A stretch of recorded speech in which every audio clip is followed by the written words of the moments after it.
श्रद्धेय डॉक्टर मोहन राव भागवत जी,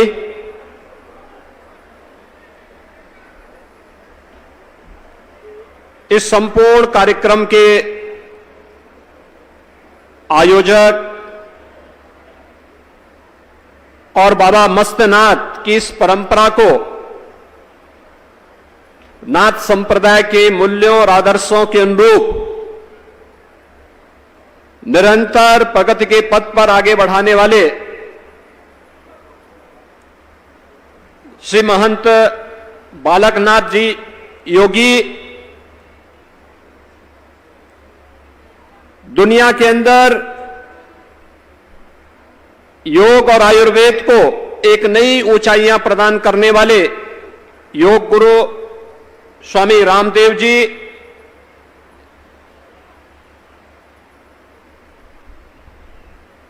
आदि चुनचुनगिरी मठ कर्नाटक से यहां पर पधारे स्वामी निर्मलानंद नाथ जी,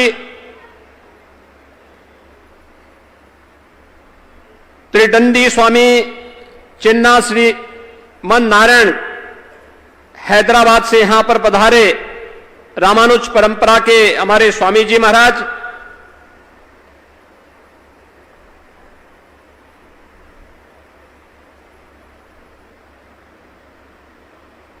गीता के उद्देश्य को जन जन तक पहुंचाने के लिए प्रतिबद्ध वृंदावन धाम से यहां पर पधारे पूज्य स्वामी ज्ञानानंद जी महाराज, हरिद्वार से पधारे पूज्य स्वामी श्री हरि चेतनानंद जी महाराज, महामंडलेश्वर स्वामी श्री धर्मदेव जी महाराज, चिन्मय मिशन और गायत्री की इस परंपरा को दुनिया तक पहुंचाने वाले गायत्री परंपरा की शक्तिपीठ की परंपरा को जन जन तक ले जाने वाले डॉक्टर चिन्मय पांड्या जी, आचार्य लोकेश मुनि जी, हमारे नाथ संप्रदाय के ही प्रतिष्ठित संत श्री महंत नरहरण्य नाथ जी महाराज, श्री महंत शेरनाथ जी महाराज, हमारे सभी योगेश्वरगण खड़ दर्शन संप्रदाय से जुड़े हुए हमारे सभी पूज्य संतजन, केंद्रीय मंत्री general doctor VK Singh ji, सम्मान्य Shri Ramlal ji और उपस्थित सभी श्रद्धालुजन, आज हम सबका सौभाग्य है कि सिद्ध शिरोमणि बाबा मस्तनाथ जी के इस भव्य समाधि मंदिर में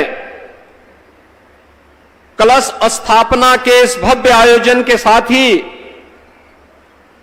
इस परंपरा को एक नई ऊंचाई प्रदान करने वाले पूज्य महंत चांदनाथ जी महाराज की भव्य प्रतिमा की स्थापना, समाधि मंदिर की स्थापना के साथ ही भंडारे के इस आयोजन में देश के अलग अलग क्षेत्रों से खड़ दर्शन संप्रदाय से जुड़े हुए हमारे सभी पूज्य संतजन यहां पर उपस्थित हुए हैं। इन संतों के इस जमावड़े को एक मंच पर लाने के लिए मैं इस कार्यक्रम के आयोजक और इस परंपरा को एक नई ऊंचाई प्रदान करने वाले श्री महंत बालकनाथ योगी जी को हृदय से साधुवाद देते हुए आप सभी का हृदय से अभिनंदन करता हूं, स्वागत करता हूं।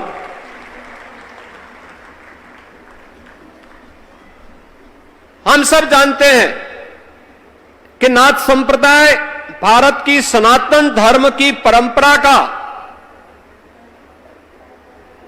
एक वाहक है। सनातन धर्म एकम सद विप्रा बहुधा वदंती, इस बोध वाक्य का सत्य है। और उसके जो अलग अलग मार्ग हैं, उस सत्य तक पहुंचने के लिए हमारे पंथ हैं, उपासना विधियां हैं, संप्रदाय हैं, मत हैं। ये जितने भी मत हैं, संप्रदाय हैं, उसी सत्य की पुनर्स्थापना के लिए, उसकी पुनर्प्रतिष्ठा के लिए अपने आप को समर्पित किए हुए हैं। रास्ते अलग अलग हो सकते हैं, लेकिन मंजिल एक है, और वह मंजिल है सत्य सनातन धर्म की पुनर्स्थापना के कार्य को एकजुट होकर के पूरी मजबूती के साथ स्थापित करना। और उस सत्य के ही प्रमुख वाहक के रूप में सरदेव सरसंघ चालक जी हम सबके पास हैं, साथ में हैं, जो इन सब में समन्वय के साथ जोड़ने का कार्य कर रहे हैं। इसी समन्वय की एक महत्वपूर्ण धारा है जो आज पूरी दुनिया के लिए आश्चर्य भी है, कौतूहल भी है, और उनके लिए एक दिशा भी है। वह दिशा है अयोध्या में श्री राम जन्मभूमि पर भगवान श्री राम के भव्य मंदिर के निर्माण का कार्यक्रम। जिन्हें यह विश्वास था वे पलायन करते थे, वे भागते थे, भूल करके भी श्री राम जन्मभूमि का नाम नहीं लेना चाहते थे। लेकिन जिन्हें सनातन धर्म की परंपरा पर विश्वास था, यह तो धर्मस्त तो जय के इस सनातन वाक्य पर विश्वास था, वे लोग इस बात को मानते थे कर्म करना हमारा कार्य है, इसके परिणाम तो विधाता हमें देंगे ही देंगे, इसमें कोई संशय होना ही नहीं चाहिए। और भाइयों बहनों, आपने देखा होगा जो लोगों के लिए असंभव था, आज भारत ने उसे संभव बना दिया है। और पूरी दुनिया के अंदर वर्तमान में संघर्ष चल रहा है। कोई अफगानिस्तान से भाग रहा है, कोई यूक्रेन से भाग रहा है, कोई गांजा पट्टी से भी भाग रहा होगा। लेकिन दुनिया के अंदर अगर वास्तव में विश्व शांति की कोई गारंटी हो सकता है, तो विश्व शांति की गारंटी केवल सनातन धर्म हो सकता है और भारत हो सकता है, बाकी कोई और नहीं हो सकता। यही कारण है जब आज दुनिया के अंदर संकट आ रहा है, तो संकट के समय हर देश, हर धर्मावलंबी, दुनिया का हर पीड़ित मानव भारत की तरफ बड़ी आशा भरी निगाहों से देख रहा है। प्रधानमंत्री मोदी जी की ओर बड़ी आशा भरी निगाहों से देख रहा है। उसे विश्वास है भारत ही फिर से उसके लिए आस बनेगा, भारत ही फिर से एक विश्वास बनेगा।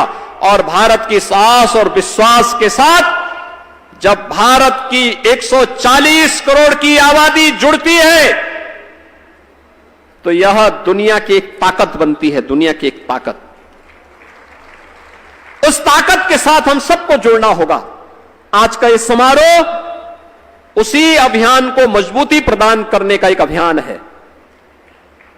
यह साधना भूमि है, नाथ संप्रदाय के सिद्धों संतों की पवित्र साधना स्थली है, सिद्ध शिरोमणि बाबा मस्तनाथ जी की पवित्र समाधि स्थली है।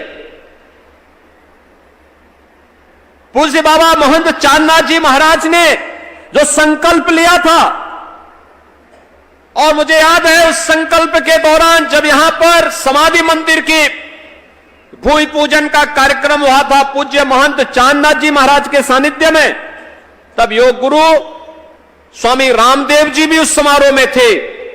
और उस समारोह के दौरान उनका संकल्प छलकता था, लेकिन यह भी उनको एहसास था कि हो सकता है कि समाधि मंदिर बनते बनते वे भौतिक रूप से नहीं रहेंगे, लेकिन आध्यात्मिक और सूक्ष्म दृष्टि से वे इसका अवलोकन करेंगे। आज पूज्य बाबा महंत चांदनाथ जी महाराज के उन संकल्पों को जिस मजबूती के साथ समाधि मंदिर की स्थापना और कलश स्थापना के कार्यक्रम के साथ अब परकोटा के निर्माण की कार्रवाई को श्री महंत बालकनाथ जी योगी ने जिस तत्परता और मजबूती के साथ, जिस दूरदर्शिता के साथ आगे बढ़ाने का कार्य किया है, वो अत्यंत अभिनंदनीय है, सराहनीय है और वह एक नया संदेश भी देता है। भाइयों बहनों, भारत की संत शक्ति ये कभी पलायन का रास्ता नहीं अपनाती है, चुनौतियों से जूझने का जज्बा रखती है। विपरीत परिस्थितियों में धैर्य खोए बगैर, क्योंकि उसका उद्देश्य तो एक ही है, लोक कल्याण, और लोक कल्याण के माध्यम से सनातन धर्म को मजबूती प्रदान करते हुए राष्ट्र कल्याण के मार्ग का अनुसरण करना। राष्ट्र के हित में जो कुछ भी होगा वही हमारे लिए अभीष्ट है। सनातन धर्म के हित के लिए जो कुछ भी होगा वही हमारे लिए अभीष्ट है। बाकी हमारे लिए कुछ भी महत्वपूर्ण नहीं होता है। और उसी अभियान को लेकर के यह मठ निरंतर चल रहा है, सदियों से उस परंपरा का वाहक बना हुआ है। पूज्य महंत श्रेयोनाथ जी महाराज रहे हो, पूज्य महंत चांदनाथ जी महाराज रहे हो, आज चाहे महंत योगी बालकनाथ जी महाराज हो, या नाथ संप्रदाय के जुड़े हुए या खड़ दर्शन से जुड़े हुए हमारे जितने भी पूज्य संत जन आए हैं, इन सबका जीवन गांव गांव में रसे बसे। भारत की मजबूती का आधार यही है। दुनिया के अंदर इतनी बड़ी आबादी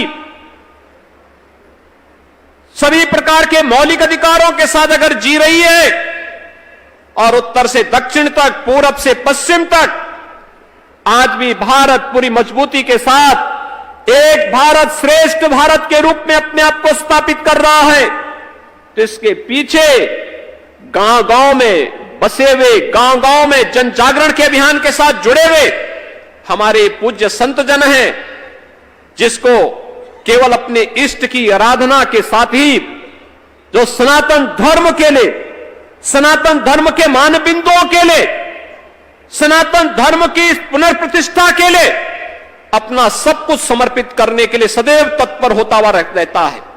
श्री राम जन्मभूमि मंदिर आंदोलन ने, और इससे पहले भी जब भी आह्वान हुआ है, उन आंदोलनों में उसका बढ़ चढ़कर भाग लेना इस बात को सदैव से एक नई प्रेरणा देता रहा है। और आज यहां पर जो समारोह हो रहा है, इस समारोह इस बात को भी प्रदर्शित करता है। न जाति भेद है, न मत और पंथ का भेद ही है। सब लोग एकजुट एक मंच पर आकर के एक जगह बैठे हैं, कोई भेद नहीं है। जो लोग बोलते थे पहले क्या तो अनेक उपासना विधियां हैं, अनेक मत हैं, अनेक संप्रदाय हैं, लेकिन अनेक मत और संप्रदाय सब तो एक साथ एक मंच पर बैठ करके एक साथ जुड़ करके हम इस अभियान के साथ जुड़े हैं। और यही नहीं, केवल ये हरियाणा से या उत्तर प्रदेश से या पंजाब से या हिमाचल से ही पूज्य संत जन नहीं है, सुदूर दक्षिण से भी है, भाग्यनगर से भी है, तो मांडिया कर्नाटक से हनुमान जी की भूमि से भी है, उत्तर से भी हैं, दक्षिण से भी हैं, पूरब से भी हैं, तो पश्चिम से भी हैं। और यही सनातन धर्म है। इस सनातन धर्म की दूसरी कड़ी अपने पूर्वजों और विरासत के प्रति अपने दायित्वों का ईमानदारी पूर्वक निर्वहन करना। कृते च प्रति कर्तव्यम ऐसा धर्म सनातना। अपने पूज्य गुरुदेव के प्रति किस प्रकार का सम्मान का भाव होना चाहिए, गुरु परंपरा का सम्मान किस रूप में होना चाहिए, यह समारोह उसका एक उदाहरण है। जिस विश्वास के साथ यहां पर बालकनाथ जी को गद्दी सौंपी गई थी, उसी परंपरा को, उसी विश्वास को पुष्ट करते हुए उसकी मजबूती के लिए अपनी गुरु परंपरा का निर्वाह करते हुए उनके द्वारा निरंतर कार्य किया जा रहा है। ये पूरा मंच, ये पूरा समारोह उनके प्रति अपनी शुभेच्छा व्यक्त करता है। कि वह न केवल नाथ संप्रदाय के लिए बल्कि सनातन धर्म के मूल्यों की स्थापना के लिए और जो भी चुनौती सामने आए उस चुनौती का डटकर मुकाबला करते हुए धर्म और सत्य के मार्ग पर आगे बढ़ते हुए कार्य करेंगे। पूरा समारोह पुरुष संत समाज उनके साथ अपनी शुभकामनाएं व्यक्त करता है, अपनी शुभकामनाएं देता है। इस विश्वास के साथ आप सभी के प्रति मैं हृदय से एक बार फिर से आभार व्यक्त करते हुए अपनी वाणी को देता हूं विराम। जय जय श्री राम।